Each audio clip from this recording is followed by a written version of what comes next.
ইব্রাহিমকে আপনি বেজ্জতি করিয়েন না, আমার ভয় লাগে। ইব্রাহিমের মতো নবী এই দোয়া করছে, কোরআনের আয়াত এটা।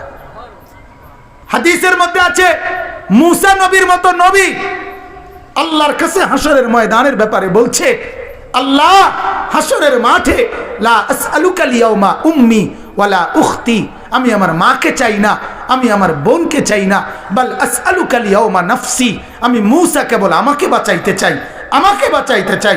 আল্লাহ আমাকে বাঁচান, হাসরের মাঠ আমার বড় ভয় হয়, হাসরের মাঠ আমার বড় ভয় হয়।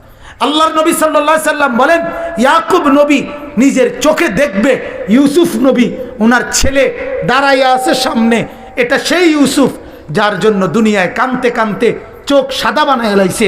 সেদিন হাসরের ময়দানে নবী বলেন, একবারের জন্য ইয়াকুব নবী বলবে না যে আল্লাহ আমার ছেলেটার কি হবে, ইয়াকুব নবী বলবে, ইয়া রব্বি নফসি নফসি, আল্লাহ আমাকে বাঁচান, আমাকে বাঁচান। ওরটা ও বুঝবে, আমারটা আমি বুঝতেছি। এটারে হাসরের মাঠ বলে। বাঁচান এই মুসলমান, আল্লাহর নবী সাল্লাল্লাহু আলাইহি ওয়াসাল্লাম হাসরের ময়দানের ব্যাপারে এতটা নবীজি নিজেও চিন্তা করতেন। আপনারা সবাই শুনছেন, জানেন, 5 ওয়াক্ত নামাজের পরে ওলামায়ে কেরাম থেকে জিজ্ঞেস করে দেখেন, 5 ওয়াক্ত নামাজের পরে নবীজি নিজে যার হাসরের আখিরাতের মর্যাদার কোনো সীমা পরিসীমা নাই, সেই নবী 5 ওয়াক্ত নামাজের পরে যে কতগুলো দোয়া করতেন, এর মধ্যে একটা দোয়া, নবীজির একটা দোয়া ছিল এটা, আল্লাহুম্মা হাসিবিনি হিসাবান ইয়াসীরা, আল্লাহ এই বন্ধু আমি আপনার, আমারও বড় ভয় লাগে, আমার হিসাবটা সহজ করে দিয়েন। নবীজি বলছেন এই কথা। অথচ নবীকে আল্লাহ বলছে, ওয়ালাল আখিরাতু খায়রুল লাকা মিনাল উলা, বন্ধু দুনিয়াতে আপনাকে যা দিলাম, আখিরাতে যা দেব, এই দুনিয়ার গুলোর চাইতে ওইগুলো অনেক বেশি উত্তম, অনেক বেশি দামি। এরপরও নবী বলে, আল্লাহ আমার ভয় হয় আমার হিসাব যেন সহজ হয়। অথচ আখিরাতে ওনার মর্যাদার কোনো সীমা পরিসীমা নাই। আল্লাহ তাআলা হাদিসে কুদসিতে বলছে, বন্ধু হাসরের মাঠ আমি আপনার মাঝে আর আমার মাঝে ভাগ করে নেব, কাসামতুল কিয়ামাতা বাইনি ওয়া বাইনাক, আমার মাঝে আর আপনার মাঝে কিয়ামতের দিনটাকে আমি ভাগ করব। আনা মালিকু ইয়াউমিদ্দিন আনতা সাহিবু ইয়াউমিদ্দিন, আমি হব কিয়ামতের দিনের মালিক, আপনি হবেন কিয়ামতের দিনের বাদশা। আপনি বলবেন আমি শুনবো, আপনি সুপারিশ করবেন আমি গ্রহণ করব, আপনি চাইবেন আমি দিতে থাকব। আপনার হাতে আমার ইজ্জতের পতাকা দেব, আপনার জন্য আমার আরশের নিচে মাকামে মাহমুদের আলাদা জায়গা দেব, আপনার জন্য জান্নাতের দরজা প্রথম খোলার উদ্বোধনের অধিকার আপনাকে দেব। এত মর্যাদার পরেও নবী বলতেন, আল্লাহ তবুও ভয় হয়, হিসাবটা সহজ করেন। আপনি কেডা, আমি কে? বলেন এই মুসলমান, বলেন সেজদা নাই ঘরের মধ্যে গত 1 বছর 2 বছর আপনার উপযুক্ত ছেলেটা কোনো দিন ফজরের নামাজ পড়ে না, মেয়েটা ফজরের নামাজ পড়ে না, বিবি পর্দা করে না, মেয়ে পর্দা করে না, ঘরের মধ্যে আজ 20 বছর টানা রঙিন টেলিভিশন চলে, নর্তকী নাচে গায় ফুর্তি করে, গানের আওয়াজে বাদ্যে পুরা ঘর জমজমাট, এত নাফরমানির অবস্থায় এই হালাত নিয়ে কবরে গিয়া সুপারিশ কেমনে মিলবে দোস্ত?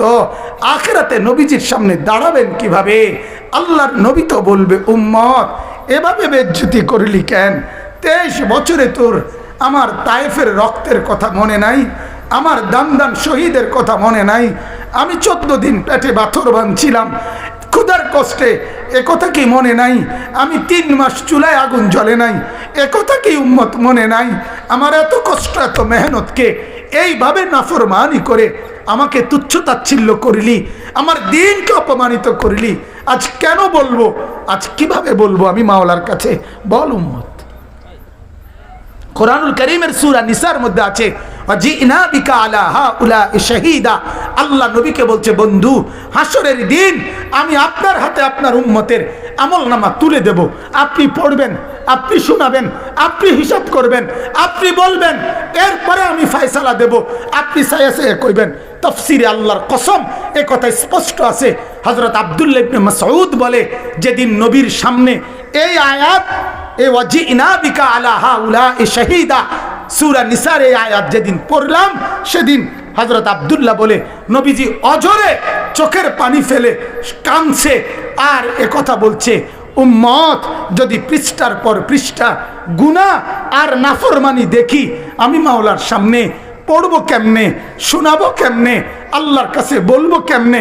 এত বেইজ্জতি করলে উম্মত আমি হাসরে মুখ দেখাবো কেমনে? আল্লাহ আমাদেরকে বুঝার তৌফিক দান করুন। অতএব আল্লাহ তাআলা বললেন যে এই ফিকির করে আখিরাতের ভয়, তো আল্লাহ তাআলা বলেন সে বিবেকবান। বলেন আলহামদুলিল্লাহ, বলেন আলহামদুলিল্লাহ। অতএব মোহতারাম হাজিরিন, এই ফিকির করা চাই, এই ফিকির করা চাই। আল্লাহকে দিবা নিশি ডাকবো তো ইনশাআল্লাহ, ডাকবো তো ইনশাআল্লাহ। রাসূলুল্লাহ সাল্লাল্লাহু আলাইহি ওয়াসাল্লামকে ভালোবাসবো, মহব্বত করবো তো ইনশাআল্লাহ।